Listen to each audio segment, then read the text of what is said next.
தினமொரு வசனம்.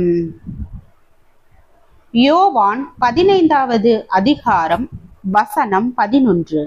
என்னுடைய சந்தோஷம் உங்களில் நிலைத்திருக்கும் படிக்கும், உங்கள் சந்தோஷம் நிறைவாயிருக்கும் படிக்கும் இவைகளை உங்களுக்கு சொன்னேன். விளக்கம்.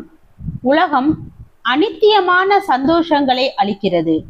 ஆனால் கர்த்தராகிய இயேசு நமக்கு நிலையான மற்றும் நிறைவான சந்தோஷத்தை அளிக்கிறார். இன்பம் சூழ்நிலைகளை சார்ந்திருக்கிறது.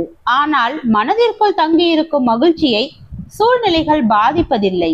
இன்பம் மாற்றத்திற்கு உட்பட்டது, ஆனால் மகிழ்ச்சி நிலையானது. உலக பிரகாரமான இன்பங்கள் இறுதியாக மனசோர்வை அளிக்கின்றன. உண்மையான மகிழ்ச்சி நேற்றும் இன்றும் என்றும் மாறாத இயேசு கிறிஸ்துவுக்குள் வேர் கொண்டிருக்கிறது. இன்பத்தை அனுபவிப்பதற்கு நாம் ஒரு பொருளை விட்டு மற்றொரு பொருளை தேட வேண்டும். ஏனெனில் அது நிரந்தரமான தாக்கத்தை ஏற்படுத்துவதில்லை. மகிழ்ச்சி இதற்கு எதிரடையானது. அது நாம் தேவனிடத்திலிருந்து பெற்றுக்கொள்ளும் ஒரு பரிசாகும். இன்பம் தனிப்பட்ட தேவையை அஸ்திபாரமாக பெற்றிருக்கிறது. ஆனால் மகிழ்ச்சி தனிப்பட்ட தியாகத்தை அஸ்திபாரமாக பெற்றிருக்கிறது. நாம் தனிப்பட்ட மன நிறைவை அதிகமாக தேடும் போது அதிகமான வெறுமையை உணர்கிறோம். ஒரு துளி இன்பம் இன்றைக்கு ஒரு நிமிடத்திற்கு சந்தோஷத்தை அளிக்கும் என்றால், நாளைக்கு அதே அளவு சந்தோஷத்தை பெறுவதற்கு பல மடங்கு அதிகமான இன்பம் தேவைப்படும். மகிழ்ச்சி நம்முடைய தியாகத்தை அடிப்படையாக கொண்டுள்ளது.